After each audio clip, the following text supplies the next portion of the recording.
Welcome to the Business Spotlight series. My name is Dona Kappmeyer, and I will be your host for today. I am extremely excited to have our special guest, Andrea Cox, on our show. Andrea is a founder and co-owner of Northeast Counseling Center, PLLC. Today, we're going to speak with Andrea about her journey to get to where she's at today and the challenges and successes of owning and operating a business. If this is your first time on our channel, please be sure to like and subscribe so you can get notifications when we publish new content. Well, Andrea, welcome to the show. It's really good to have you on. Thank you for inviting. This is going to be fun, and I'm looking forward to talking a little bit about you and your business today. So let's go ahead and get started. So, why did you choose to get in this business in the first place? Tell me a little bit about it. About becoming a therapist or owning a group practice or both. How about we just do both, and whichever one you want to do first, that'll be just fine. Okay. I think if I look back at yearbooks, a lot of stuff says undecided, but generally when people ask, I'll say from an early age, I just liked listening to people and was really good at trying to put stories together. So I just knew by college that's the route I wanted to go. And so I just made that decision early on. So, very good at listening. So, in your business, listening is key. Yes, having to be Absolutely. attuned to people is very big. Awesome. So you knew then, like, I'm a great listener. Let me go into this. So how did you get the business started? What made you decide to open up your own practice? I think when moving to San Antonio in 2015, I actually met my business partner, Elizabeth, when we were working at a other counseling center in town and fast friends. We had college stuff together and just kind of knew her personally and knew she'd be a good um, like what's the word I'm thinking? Like if it's your yin to your yang. Yeah. Yeah, Yeah. good balance with each other. Yeah. Yeah. That we had a good balance with each other. And so that's probably right. By 2019, I kind of talked to her about like, hey, there's this really cute space. It'd be so nice to have our own practice. How would we do it? What would we make it be like? And one of the founding missions we decided was that as we were both parents and had families, that we wanted to have a group practice that actually allowed parents to be parents and also have a better balanced life than just kind of having to see 40 people a week or more than 40 people a week. So we decided to kind of take our time and come up with the model and then wait for the correct therapists to kind of find us too, with some trial and error. Um, and so we've kind of got an amazing group of therapists with us right now. So you've been in business now since 2019, as a structure. So you're a partnership. Yes. Yes. And so what does that look like from I guess, a roles and responsibilities with y'all being partners? I think initially what we first decided on was she was a little bit stronger in um, the financial aspect of things, and I was better at the marketing aspect of things. And so we kind of did like a let's see whose strengths and whose limitations are where they are. And then we kind of offset. So every now and then it's like, hey, I don't have time to do this. Can you manage it? Or we kind of have good communication to pass what's needed. We always joke that she's the button pusher and the gonna figure it out. And I'm like, I'm just gonna follow the rules and not push any buttons. So we kind of agree to do that for each other when we need to figure out new things or it's harder or we have really good resources. Like in our group practice, we have an outside third party biller and so when things get really complicated, we just pass it to them since they're the professionals and then we don't have to worry about it as much. But yes, I love that. So you found your who on the things that you don't want to handle. We're going to find somebody who's going to be able to take care of that for us and can do it better than we can.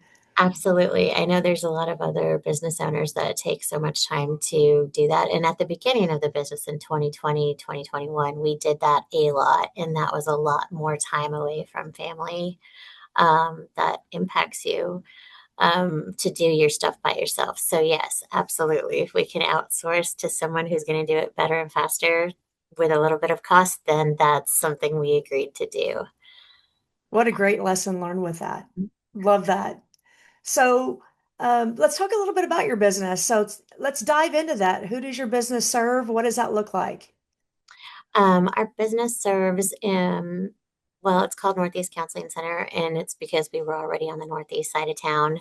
And at that time in 2020, there wasn't as many visible online therapy offices as there are like a medical center or kind of downtown. And so we decided to open it up here and be able to kind of like support our community, our neighborhoods, our schools. So some of us have kids in sort of NEISD. And so we're kind of familiar with all the things that are happening around this part. So it's funny because we actually got a lot of referrals from lots of different places, which also included us deciding to open up a second location in New Braunfels based on our referral sources that were coming in. So we also saw a need there in that community, and started that about 2 years ago. So now we have two locations. So, what kind of services do you provide? This is fantastic. Yeah. So we have some amazing therapists. We have therapists who are all kind of um, trauma informed. We have therapists who are holistic and somatic in nature. As far as like what I can speak to for myself, I've done brain spotting training and certification. And I think I got to that point after saying, okay, there's a certain amount of talk therapy that happens, and you can hear about that, right? Cognitive behavioral, dialectical, ACT, different kinds of acronyms for therapy. Um, but if you're kind of used to seeing trauma clients, then you realize that a lot of stuff is more body focused. And that's also why it's important to have a therapist that can be attuned with you. Um, and then, so we have some other therapists that work really well with teenagers. We love teenagers. They're fun. We also see about age 10 and up. So we have kind of the age group of kids that can do some cognitive restructuring in the way that they need to, all the way through college, 20s. Um, there's some of us that really are seeing a lot of 40 kind of millennial and Gen X populations, males and females, and just kind of going through like the differences of getting through marriages or surviving divorces or dealing with menopause, life changes, kids going to college. So we sort of see a good range. We also see Medicare age clients. So they come to us a lot with grief or loss or just transition after they've worked all their lives and have to figure out what they want for the last part of what they want to enjoy. So it's kind of a big gamut and it's fun. Yeah, so a wide range of ages. Do you see like any trends with the ages or any kind of commonalities, if you will, with what's happening? Um, I will say that the month of February was really heavy, I think, for a lot of our clients, dealing with ICE, and people knowing family members or neighbors or friends, and it just being a source of extra stress and anxiety around the world, right? I also mhm. think that, you know, people, Americans, are kind of generally desensitized to the fact that there's a war, and so there's some dissociation that occurs, or you have the other gamut, which is increased anxiety because all they're doing is watching the news and trying to figure out what's going to happen. So you kind of have a pendulum between two, totally Yeah, ignoring it and too focused on it, maybe. I gotcha. So Yeah. when you look at outcomes and success, what kind of outcomes are you looking to achieve?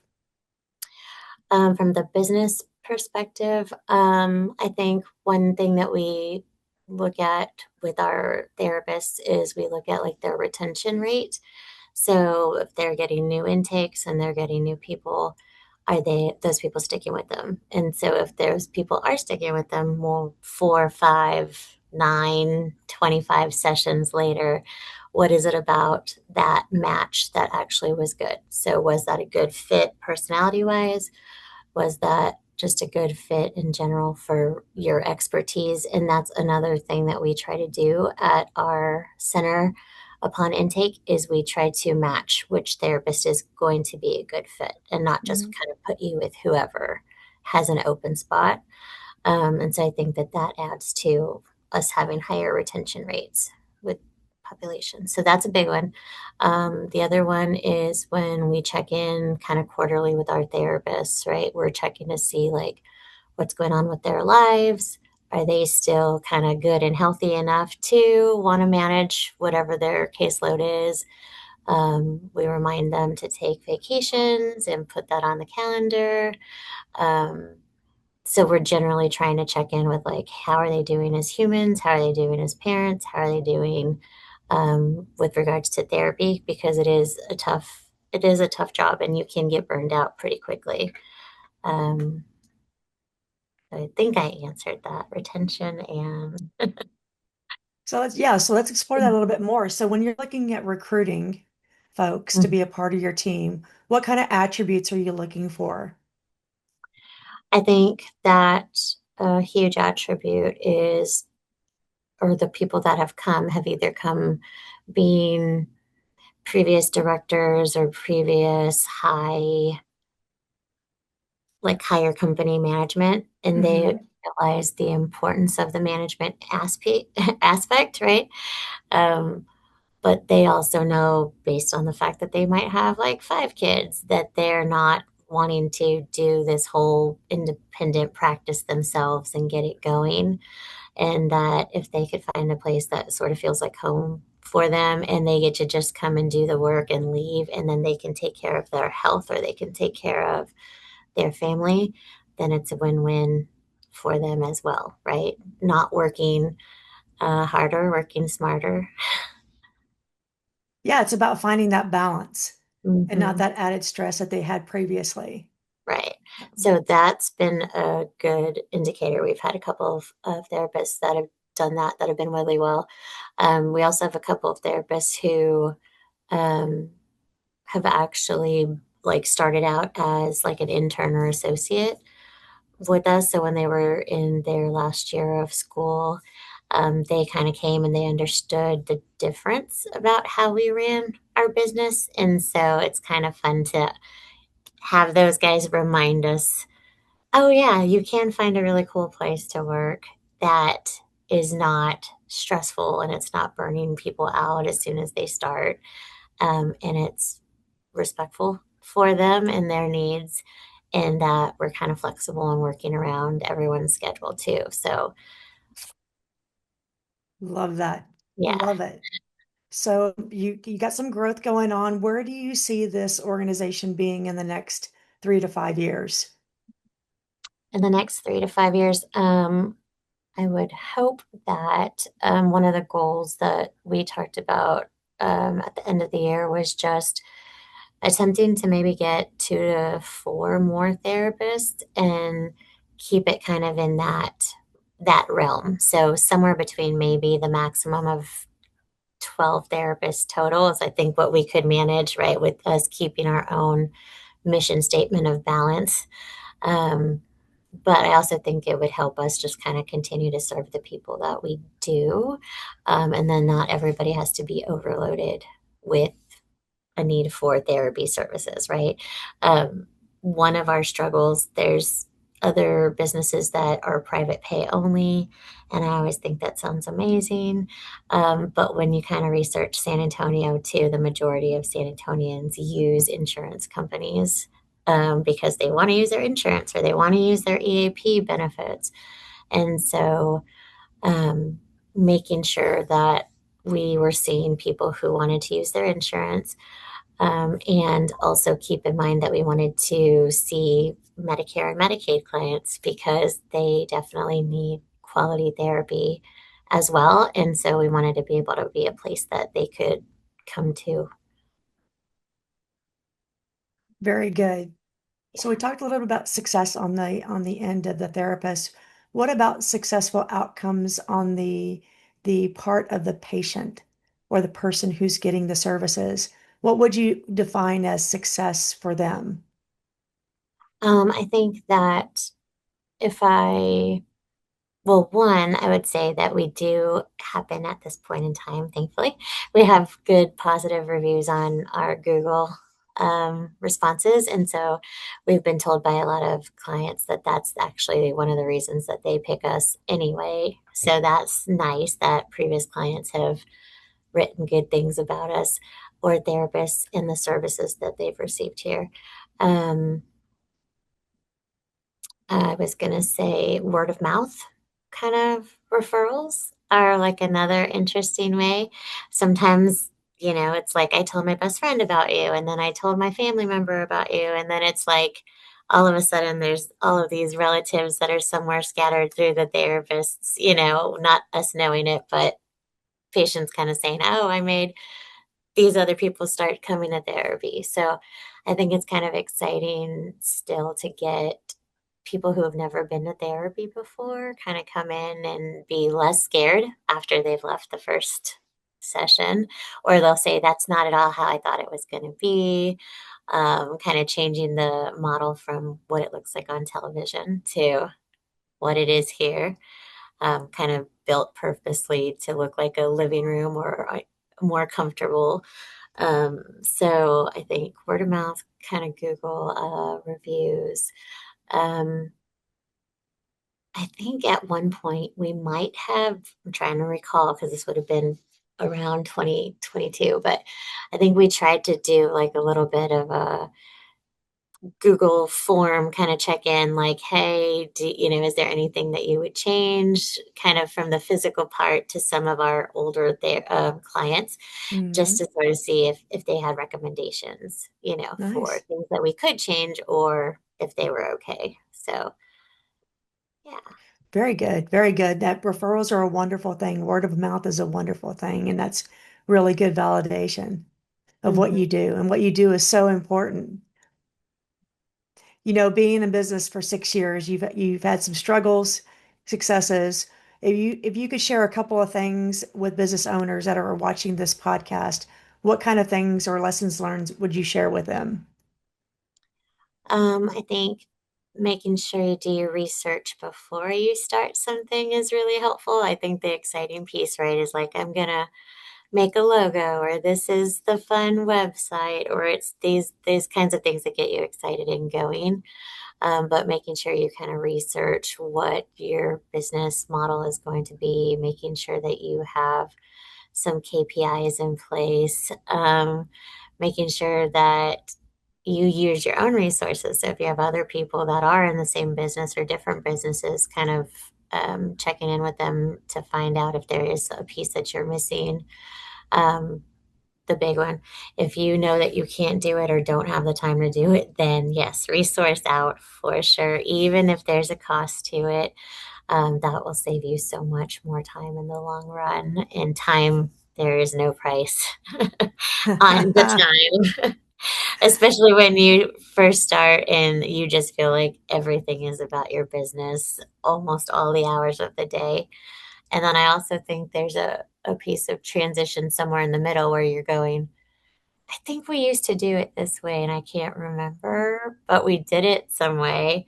Um, we're realizing maybe survival, especially since we opened up right before COVID. I know that first year felt like it was more survival for lots of reasons, not just the business at that time. But yeah, so Yeah. asking for help when you need it or guidance, but also doing your research for sure. Love that. Love that. Yeah. Use your resources. Tap into those folks. Be resourceful when you Hmm. can. What other information would you like to share or let our viewers know about you? Um,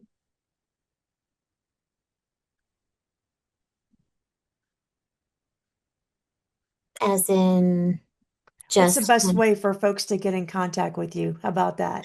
okay, I would say obviously we're on the northeast side of town, so our website's pretty easy to remember, which is good. Um, but yes, our website and or our office manager, Monica, who is bilingual, they can call the office to ask questions. They can look on our website. We have a website um, here for San Antonio. We also have a website for our New Braunfels office. Um, we can chat message through the website. I think we are available on social media as well. So yeah, Awesome. Well, thank you so much, Andrea, for sharing your story. This has been very informative, and what you are doing is so fantastic. So keep doing what you're doing and keep growing. This is a Business Spotlight series with Dona Kappmeyer along with Andrea Cox from Northeast Counseling Center. Please be sure to like and subscribe so you can continue to see our great content. Thank you so much for being on our show, Andrea. thank you for inviting. You betcha. Bye for now. Bye.